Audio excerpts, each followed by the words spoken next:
Welcome to the Hot News Channel, where we strip away the noise to analyze today's breaking stories. It is Wednesday, January 14th, 2026. Today is, well, it's not just another day of breaking headlines. I think we're at a pivotal moment, a true game changer in global affairs. I agree completely. We are witnessing this sudden, really aggressive acceleration of a new U.S. imperial strategy.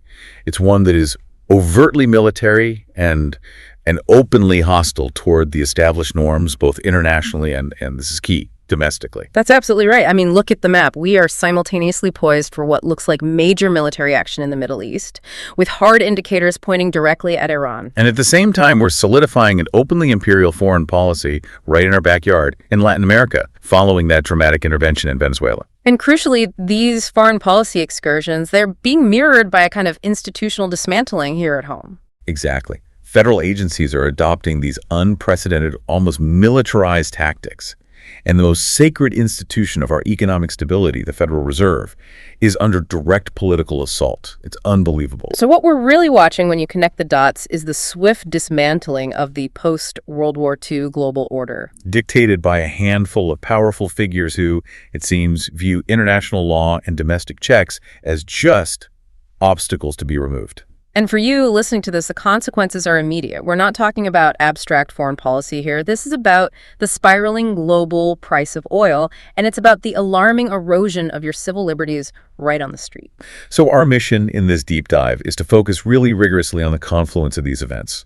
We're synthesizing high-stakes reports on Iran, the fallout from Venezuela, and these critical institutional shifts. Including the rise of these controversial tactics by agencies like ICE. Yes. Alongside that unprecedented political attack on the Federal Reserve. Yeah. We have to understand how these threads connect, because they really do reveal a singular, unified strategy at play. It is a lot to cover, but we are going to dive deep, and our goal here is to provide the essential context and detail you need to grasp the gravity of this moment. Okay.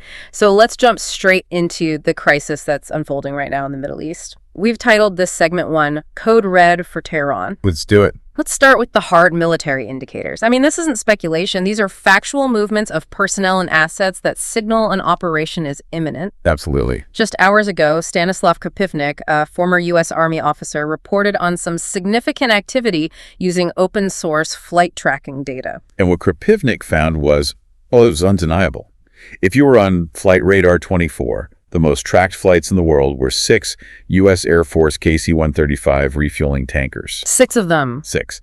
And they were tracked departing the Al Udeid Air Base in Qatar. And we have to emphasize, Al Udeid is the largest U.S. military base in the entire Middle East.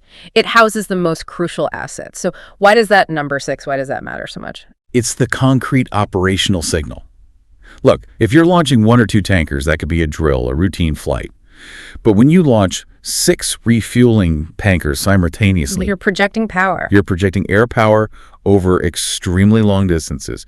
You're anticipating deep penetration bombing missions that require fuel mid-flight to reach targets deep inside Iranian territory, and then to return safely. So this is telegraphing an intention for long-duration, high-intensity strikes.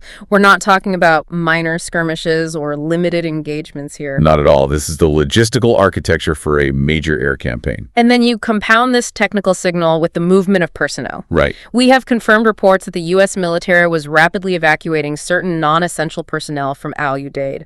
But here's the detail that really speaks to advanced planning and coordination. The UK. The UK also independently withdrew personnel from the region. And that coordination detail, that's what confirms premeditation. It suggests this is not a sudden reaction to some single provocation. Yeah. This is a highly coordinated action, likely planned across allied governments weeks, maybe even months in advance. The level of operational coordination between the US and the UK on a base evacuation, it just points to a shared assessment of an extremely high-risk environment. They're anticipating immediate retaliation. The clock is ticking, and the time frame we're hearing is just chilling. European officials, two of them, and one Israeli official told Reuters they believe an attack is imminent. Imminent is in? Within the next 24 hours. Oh. And this isn't just chatter from analysts, This is coming from high-level, currently informed government sources with access to classified planning. Meanwhile, Iran is visibly preparing for the worst. Of course. Their foreign minister stated flatly, and this is a quote, "We are not looking for war, but we are prepared for war, even more prepared than the previous war." And they've already taken defensive measures. They have. They've closed their airspace over certain sensitive regions, which is a textbook move military forces undertake when they anticipate incoming heavy air activity. So the obvious question then becomes, why now? And why Iran? The geopolitical motives, according to multiple analysts we've been looking at, are driven by this long-standing strategic blueprint that really transcends the current news cycle. It does. And this takes us back over 2 decades. To General Wesley Clark's famous report. Yes, exactly. General Clark recounted being shown a memo just 10 days after 9/11. 10 days.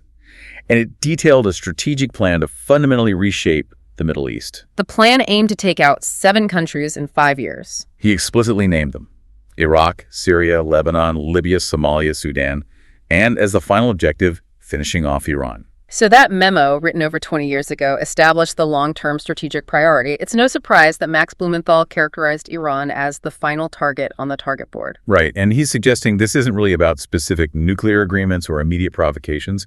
It's about the completion of a decades-long regional strategy. Blumenthal argues that Iran represents the beating heart of the resistance axis. And we should probably define what that axis means in strategic terms for you, for the listener. Yes. So this axis includes key non-state actors and their state sponsors. Think Hezbollah in Lebanon, Hamas in Gaza, Iranian-backed groups in Iraq and Yemen. All of whom provide the final coordinated strategic obstacle against what? Against complete Israeli hegemony and control of the entire region.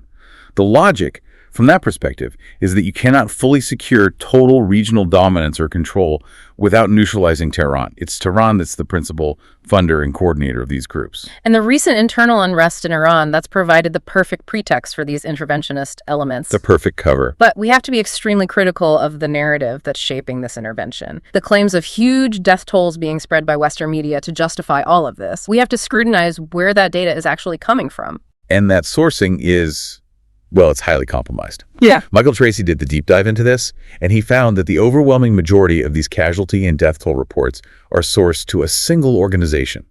Human rights activists in Iran. That's the one.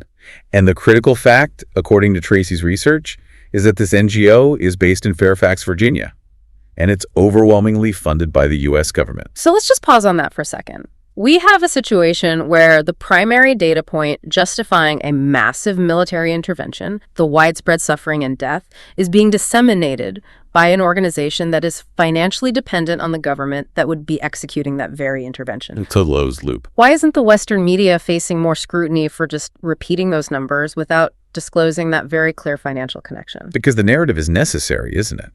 It's necessary to build the domestic and international support for the intervention, but the external interference, it's not limited to funding NGOs. Not at all. Dr. Gilbert Doctorow highlighted a, frankly, profoundly controversial public statement from Mike Pompeo. Oh, this was incredible.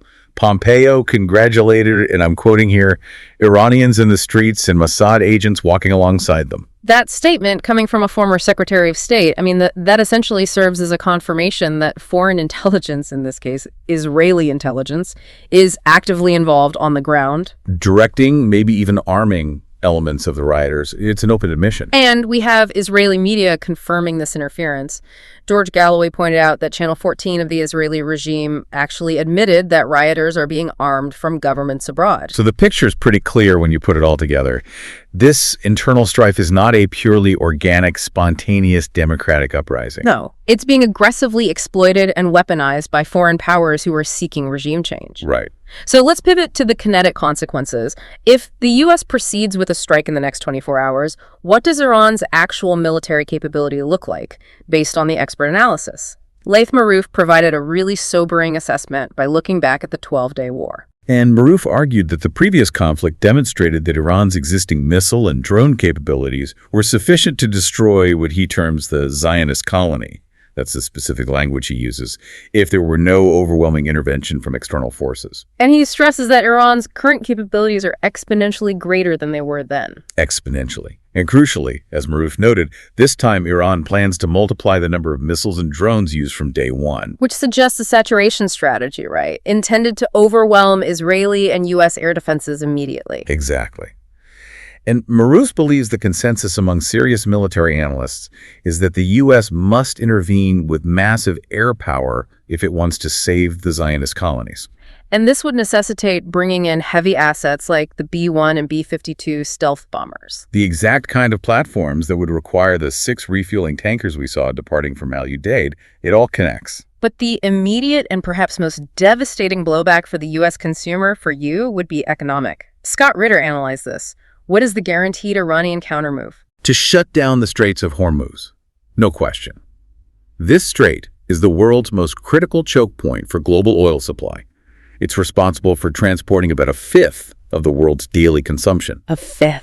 Ritter warns that the cascading economic impact would be instantaneous and catastrophic. Now, some people will hear that and think, well, the U.S. is the world's largest producer of oil domestically. Why would this closure hit the American consumer so hard? Because oil is traded globally. The price is set by the global market, not the domestic one.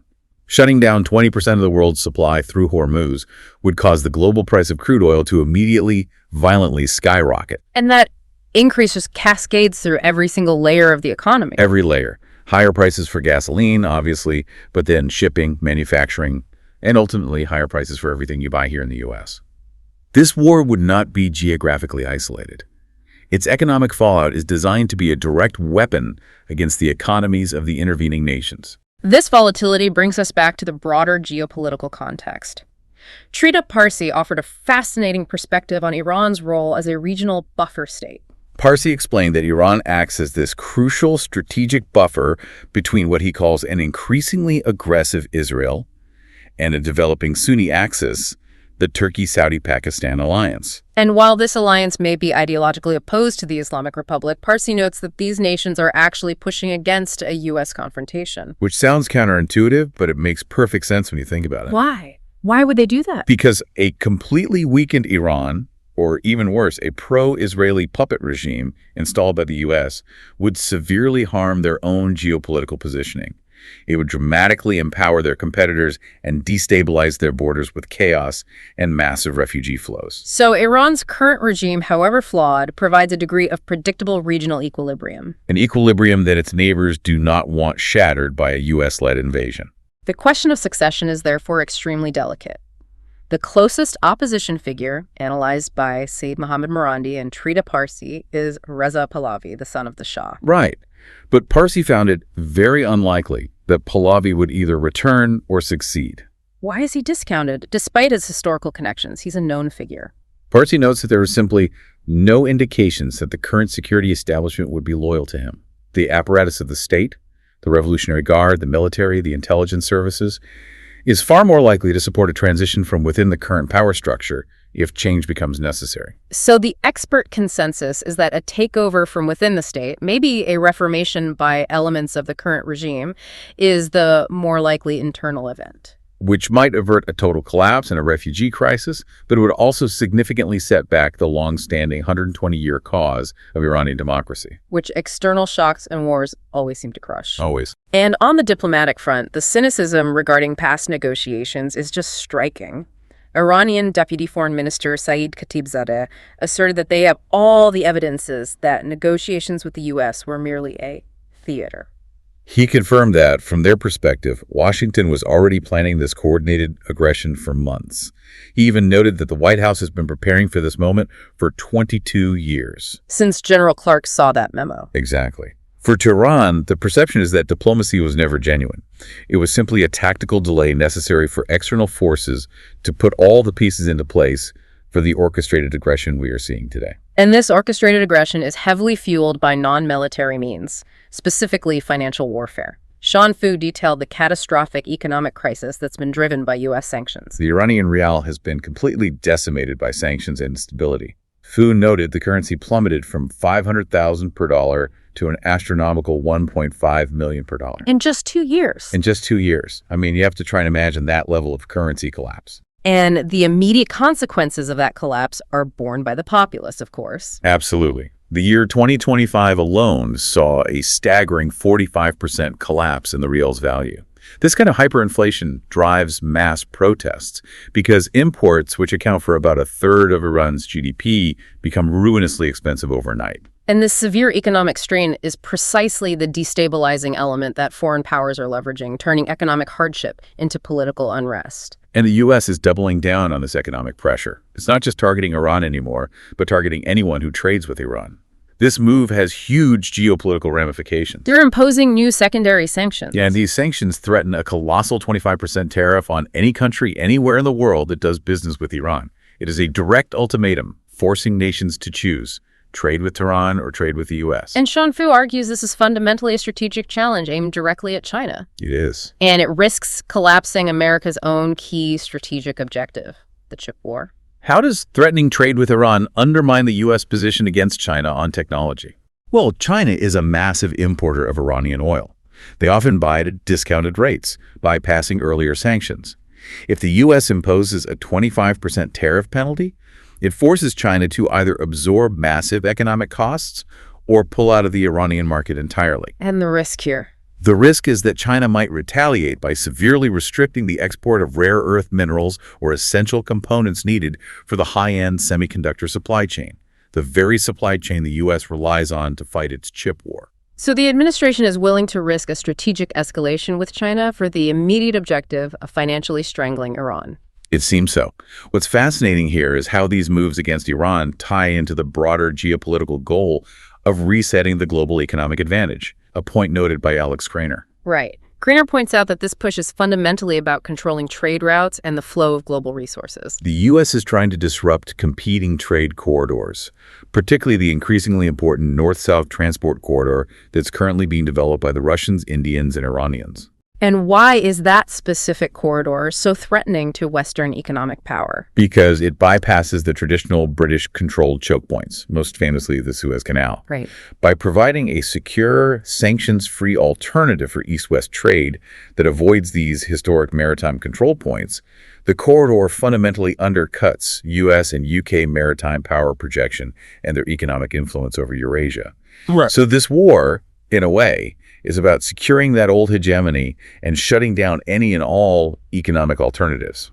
It's clear that this war drumming is about far more than just Iran's internal politics. It's about global control. It is. Which leads us directly to our second flashpoint, where that same imperial hegemony is being asserted with brutal efficiency, the stunning intervention in Venezuela. Okay, segment 2, the South American Gambit.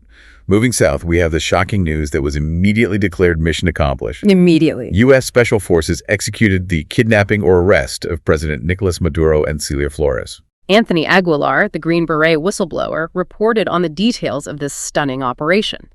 I mean, this is an open, kinetic act of war and regime change, yet the administration presented it as a simple law enforcement operation. And we got crucial intelligence details from the other side, too. Nicolas Ernesto Maduro, the president's son, detailed their prior intelligence work. He noted they had proof of spy drones tracking the president since early August. But the truly chilling fact, reported by Aguilar, is that the U.S. forces achieved their objective without a single one of their soldiers being killed. That suggests either a truly miraculous tactical operation or, and this is more likely, a significant internal compromise or betrayal within the Venezuelan security apparatus. It wasn't a fight. It was a surgical seizure. A seizure that followed an extensive military buildup, which Aguilar tracked in detail. Right. We saw the seizure of Venezuelan oil tankers, the closure of their airspace, and the aggressive movement of the USS Gerald Ford, the most capable nuclear aircraft carrier in the world, along with Marine Special Purpose MAGTF units into the Caribbean. Okay, we need to clarify that jargon for the listener. What are MAGTF units, and why does their deployment signal an invasion plan? MAGTF stands for Marine Air Ground Task Force Units. They're structured specifically for rapid deployment and mission flexibility. They combine ground, air, and logistics elements under a single command. So they're self-contained invasion forces. Essentially, yes.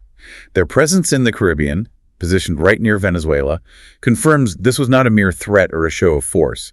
This was the kinetic punch that was always planned to follow the warm-up of seizing vessels and closing airspace, which were already acts of war. They were there to execute the physical regime change. And the motives, for once, are not hidden behind layers of diplomacy or talk of democracy.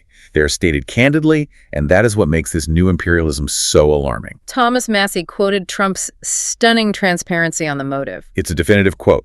We're taking their oil, and I'll take as much of it as I want, and I'll sell it for any price I want. Just an open admission of plunder. And Venezuela possesses the largest proven oil reserves in the world, far greater than Saudi Arabia.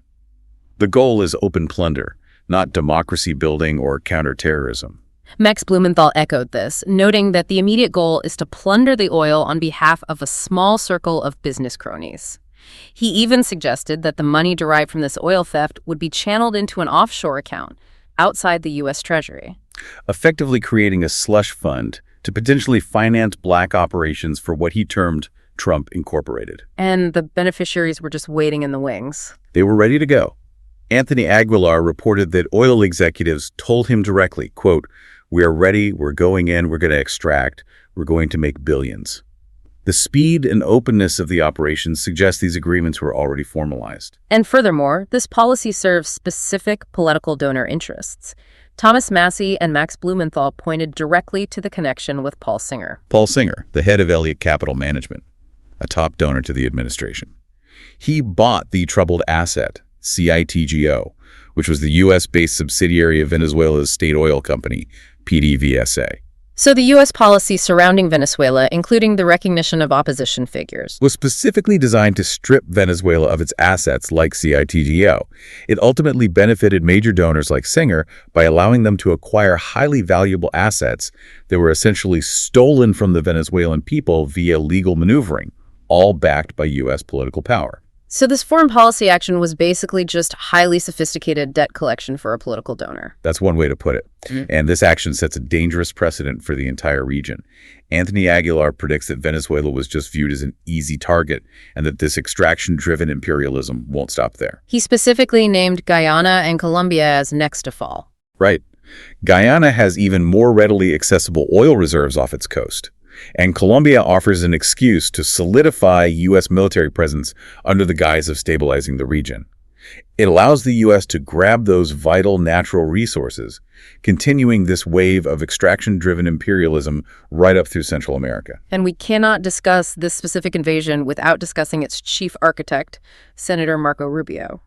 The Chris Hedges report identified Rubio as the undisputed policy architect here, framing the entire operation under the guise of fighting narco-terrorists. The irony is profound, given the historical context of anti-leftist operations in Miami and Latin America, which often overlap directly with drug trafficking operations. Modi Kuchik's research detailed that Rubio's own brother-in-law, Orlando Sicilia, was indicted back in 1987 in Operation Giraffe for cocaine trafficking. And Rubio himself had personal ties to this individual. He worked odd jobs for Sicilia at a pet store in 1983 when he was just a teenager. Kuchik's research emphasizes that this type of cocaine trafficking in Miami was historically dominated by veterans of the Bay of Pigs invasion and known CIA assets. It fundamentally undermines the current narco-terrorist framing. So Kuchik's analysis suggests that drug trafficking has historically been used as a tool to fund paramilitary right-wing operations in the region. Exactly. The notion that Rubio is now leading this clean hands charge against narco-terrorists while having these deep familial ties to the very operations he claims to fight. It's cynical theater of the highest order. And this hypocritical alliance continues today. Rubio recently lauded Ecuadorian President Daniel Noboa as an incredibly willing partner in the fight against narco-terrorists. Even as evidence emerged just 5 months prior, linking Noboa's own family fruit business to trafficking. That family business was revealed to have trafficked 700 kilos of cocaine to Europe. The pattern is transparent. If you are a right-wing strongman, your association with drug crimes is completely overlooked in favor of supporting U.S. imperial interests and seizing leftist regimes. The label narco-terrorist is simply a political weapon applied to your enemies. So what's the next predicted move for this new imperial mindset? Dr. Gilbert Doctorow suggests the strategic focus will shift immediately to the Caribbean. Dr. O believes Rubio will likely take charge of mission to overthrow the regime in Cuba next. This would be a direct leverage of the Venezuelan action. How so? By exploiting the fact that Venezuela was a major provider of oil to the island. With Maduro removed and Venezuelan oil reserves seized by the U.S., the Cuban regime would face an insurmountable energy crisis. Dr. Rowe argues the Cuban regime has no possibility of surviving if it's completely cut off from essential energy supplies. The Venezuela intervention is indeed a microcosm of the new imperial mindset. Open resource seizure, prioritizing donor wealth, and weaponizing narco-terrorist labels against political targets. And this ruthlessness abroad, it finds its dark mirror image in the domestic power grabs we're witnessing right here in the U.S. Which brings us to our third segment, the authoritarian creep ICE, the Fed, and the new American imperialism. Let's shift our focus to the startling militarization of domestic enforcement, specifically concerning immigration and customs enforcement, or ICE.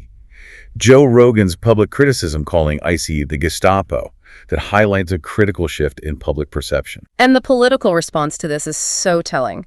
A centrist Democratic memo, circulated by the group Third Way, implored Democratic leaders not to use the term abolish ICE, arguing the slogan is too emotional and risks alienating swing voters. But the polling shows public support for abolishing ICE is nearly split. 46% support it, 43% oppose it. That level of support for dismantling a major federal law enforcement agency is profound. It speaks directly to the agency's controversial tactics. And those tactics raise serious questions about accountability and the rule of law.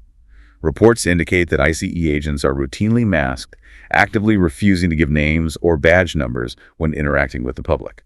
What are the immediate real-world consequences of that lack of transparency? It creates a vacuum of accountability and authority. The reporting noted that this lack of transparency has led to criminals posing as ICE agents and committing robberies. Wow. They leverage the mask and the ambiguous authority to terrorize vulnerable communities. It fosters an environment where the public cannot distinguish legitimate authority from criminal activity, and it just erodes trust completely. And the violence is escalating, with accountability being virtually non-existent. We have the horrific Renee Good case. A 37-year-old U.S. citizen shot 3 times in the face by an ICE agent in Minneapolis. And when discussing the aftermath of this incident, Stephen Miller, a key administration figure, publicly floated the highly dangerous idea of giving all ICE agents immunity from prosecution. Immunity for actions taken in the line of duty. This signals a desire to place these agents completely above the law, regardless of the severity of their actions, even when those actions are taken against U.S. citizens. And the defense of the agent who shot Ms. Good was immediate. Buvino defended the agent's actions, stating that a 4,000-pound missile is not something anyone wants to face, referring to the vehicle Good was driving. The implication is that the agent was justified in using lethal force in a split-second decision. But look at the context.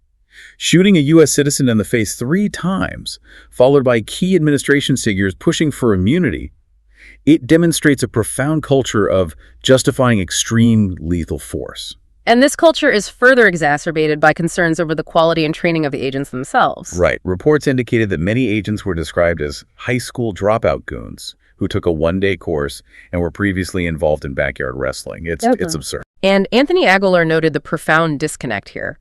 The Department of Homeland Security strategy budget is a massive $169 billion, much of which is earmarked for training. Yet the caliber of personnel appears profoundly inadequate for the level of authority they are granted. But what's deeply disturbing is the direct connection between these domestic enforcement tactics and foreign military training strategies. Anthony Aguilar noted that ICE agents employed tactics that were frighteningly similar to security forces trained and instructed by the IDF in Gaza. That is a powerful and unsettling comparison. What specific similarities did Aguilar observe? Well, they include the systematic masking of faces, which is not standard U.S. civilian law enforcement procedure, and the explicit refusal of medical aid to those detained or injured during operations. These are tactics designed for counterinsurgency and population control in highly militarized zones. And now they're being deployed domestically. And this link is formalized in U.S. government strategy documents.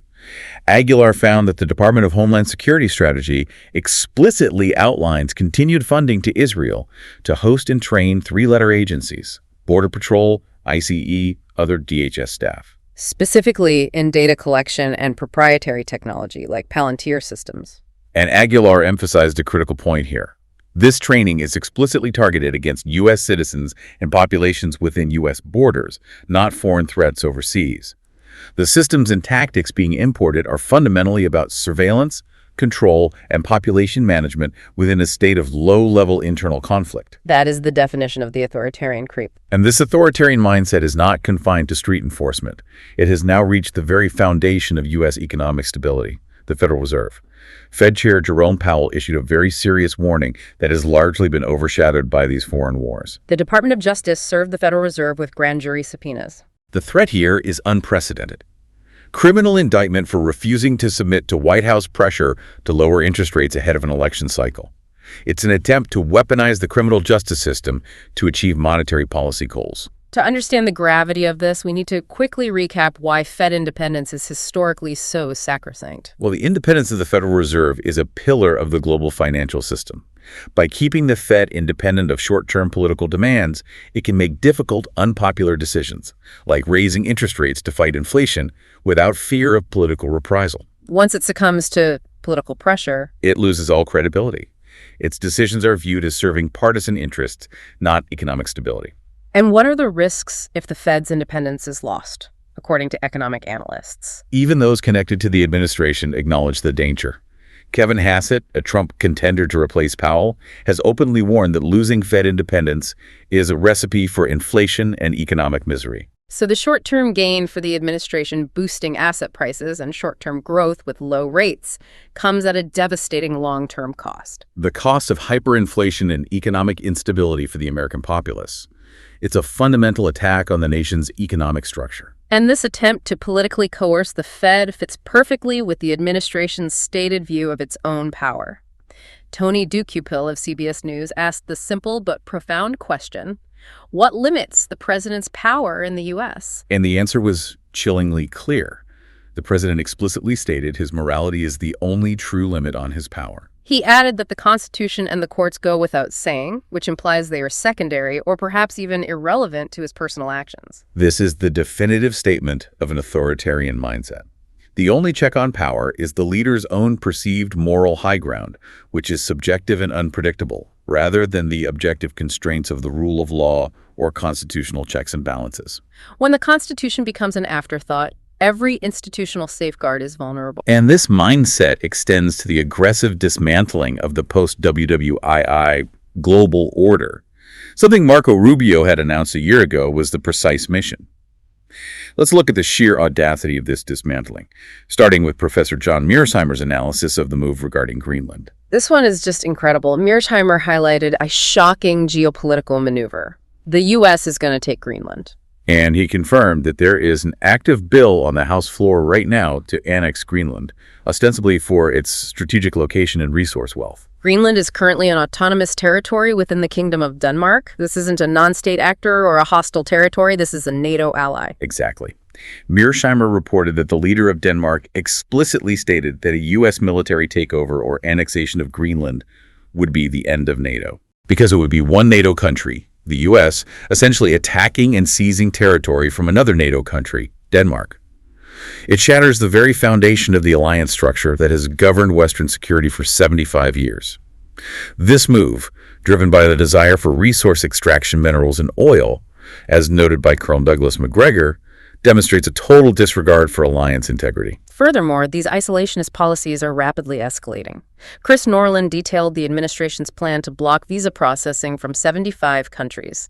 This policy of mass visa restriction further isolates the U.S. from the global community. It impacts not just travel and tourism, but essential academic, scientific, and business exchange. It signals that the U.S. is retreating from its global engagement and moving toward a Fortress America model. This affects millions of lives and restricts the flow of global talent and cooperation. And finally, the crackdown on domestic dissent and press freedom is tightening. Pam Bondi, a high-level legal officer for the administration, announced a stunning move: the execution of a search warrant at a Washington Post journalist's home. The journalist had obtained classified information from a Pentagon contractor. And Bondi framed this as a national security probe, using the power of the state to execute a search warrant against a journalist's private residence in an attempt to identify and punish sources of classified information. This is a rapid escalation of the crackdown on leaks and dissent within the press corps.